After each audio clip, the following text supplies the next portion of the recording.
et les autres dont je ne connais pas le nom. En tout cas, merci à tous d'être là. Merci aux élus. J'ai vu des élus, des conseillers municipaux, des administrateurs de Stabus, des anciens présidents, vice-présidents. Tout le monde est là, merci beaucoup. On va essayer de passer une bonne journée, une bonne première journée. Avant de commencer, je voudrais vous présenter la trousse à maquillage de ma fille, qui sera la caisse de grève pour cette journée. Donc n'hésitez pas à abonder pour les victuailles de ce midi, parce qu'on va faire un flux à midi. Et voilà, je crois que Patrick, tu veux dire un petit mot? Non. Ouais, on va remercier aussi Madame Lantéjou, la maire Arpajon, et actionnaire de Stabus, d'être venu nous soutenir ce matin. Ça fait vraiment chaud au cœur de voir tout cela. Et je passe le micro à Patrick.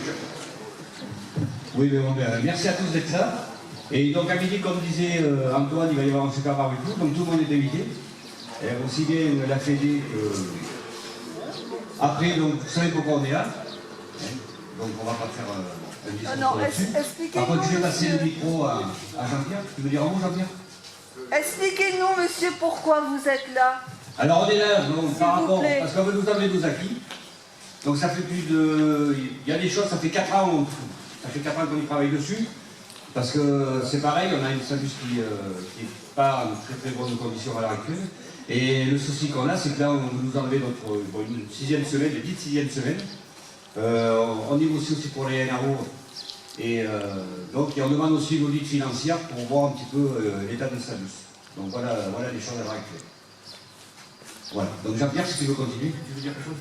Juste concernant la caisse de grève, je propose de nommer Hubert trésorier, parce qu'il a l'habitude, il n'est pas encore au courant, mais voilà, donc il est nommé à l'unanimité trésorier de la grève. Merci Hubert.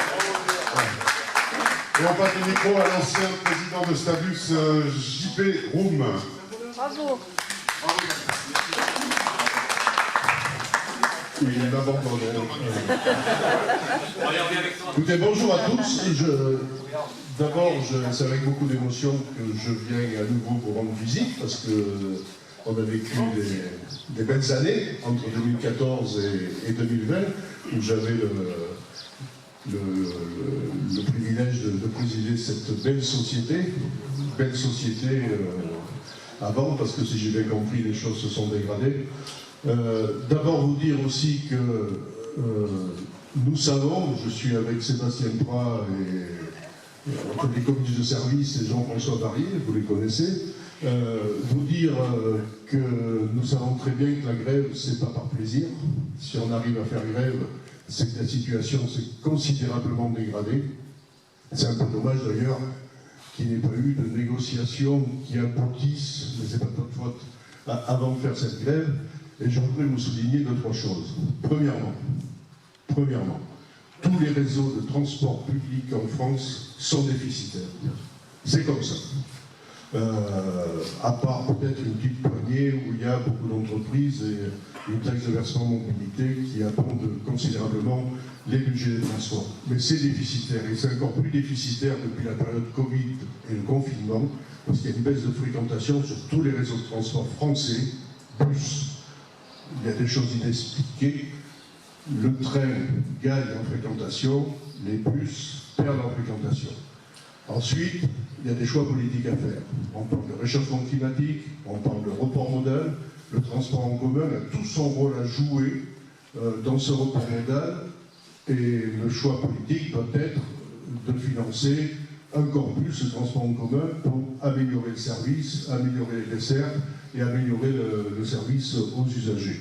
Il y a aujourd'hui des universitaires, des spécialistes des transports, patronaux, syndicaux syndicaux de salariés qui planchent sur les futurs financements des transports en commun en France. C'est pas à ce moment-là qu'il faut casser la dynamique de la Stabus. C'est pas à ce moment-là qu'il faut vous faire payer le prix des déficits, parce que c'est pas à vous à le payer, vous n'y êtes pour rien. Vous avez des conditions sociales qui sont ce qu'elles sont. Et quand j'ai pris connaissance du courrier qui vous a été adressé par M. Matonnier, président de la CABA, et Lauriac, et Stéphane Fréchou, président de la Stabus, je faisais des ponts comme ça. Je trouve inadmissible ce chantage, ce courrier est odieux. Il n'y a pas à dire à des salariés vous êtes trop payés, vous avez trop d'acquis. Au contraire, en pleine période d'inflation, on doit tenir compte de vos revendications et augmenter vos salaires à la hauteur quand même de ce que propose, au moins de ce que propose votre organisation patronale, l'Union des transports publics et ferroviaires, c'est-à-dire 5%. Et là, jusqu'à présent, je me suis rendu compte qu'on vous proposait 3%.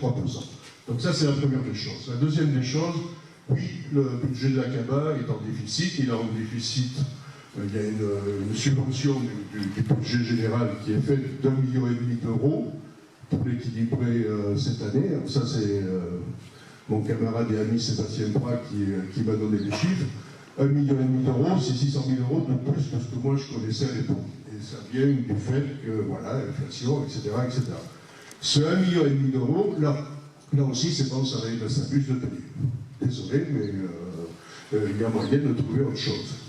J'ai échoué, durant mon mandat, à décider, le Conseil communautaire, de voter une augmentation de 0,2 points du versement mobilité. 0,2 points, pour vous donner une image, c'est grosso modo des entreprises de plus de 11 salariés qui donneront tous les mois, pour un salarié au SMIC, après on peut faire une règle de 3, 4 euros par mois, par salarié. C'est quand même pas la mer à boire. Si on faisait ça, c'est 1 million d'euros, quasiment 950 000 euros supplémentaires dans le budget des transports de la CABA, c'est-à-dire qu'on ramène le déficit en dessous de ce que je connaissais moi, puisqu'il était de 900 000 euros quand je suis arrivé et quand j'ai quitté les choses. Et ensuite, il y a la gestion de la SABUS. Vous êtes la cheville ouvrière des transports en commun. Vous êtes ceux qui assurez le service aux usagers. On doit être très précautionneux avec vous, parce que d'une part, il y a tout un tas de métiers qui sont moins en moins attractifs, le vôtre aussi, et si vous perdez vos conditions sociales, demain on ne trouvera plus de conducteurs pour conduire les bus, parce que vous en aurez ras-le-bol. Et je comprendrai très bien. Donc on doit vous pichonner, vous choyer, bien vous payer, organiser le travail pour que vous ayez des bonnes conditions de travail. Je suis très heureux que le directeur de la SABUS soit là, parce que c'est aussi son rôle de prendre soin de vous. Et ça serait bien qu'à l'avenir, il entende tout ce qui se dit. Mais là, il va falloir vraiment prendre les choses par le bon bout. Parce que si on continue à vous traiter, je suis KMS, ce qui se passe à elle, je vous le dis, si on continue à vous traiter comme ça, c'est humainement insupportable. Mais vraiment insupportable. Et moi, ça me met en colère de voir ce qui se passe là. C'est une société où j'ai passé du temps.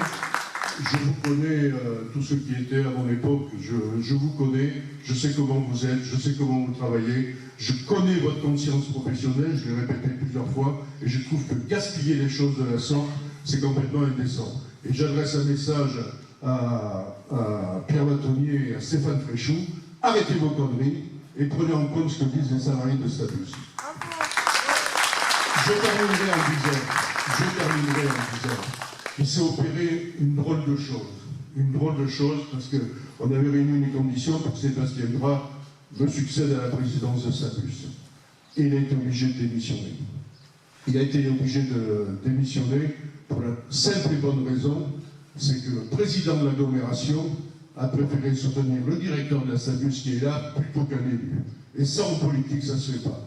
On doit toujours soutenir ses élus.